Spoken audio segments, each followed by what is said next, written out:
राजू भैया के कहना बाकी बोल क्या बात एकदम पसंदीदा आइटम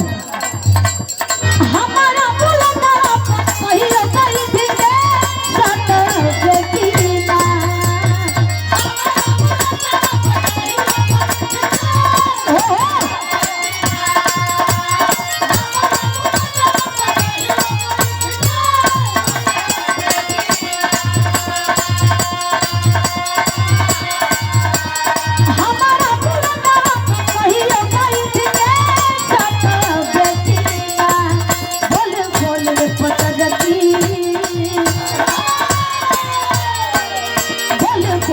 पता लगी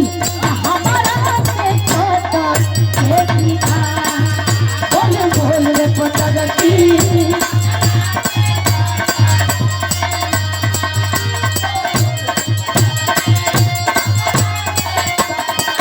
और ये हमारे बड़े भैया राजू भैया कुतलूपुर पुराना पोखरा रामनगर बनारस से आशीर्वाद आदि सुंदर पुष्पहार और ये पुनः 500 रुपए के सम्मान की बहुत बहुत प्राप्त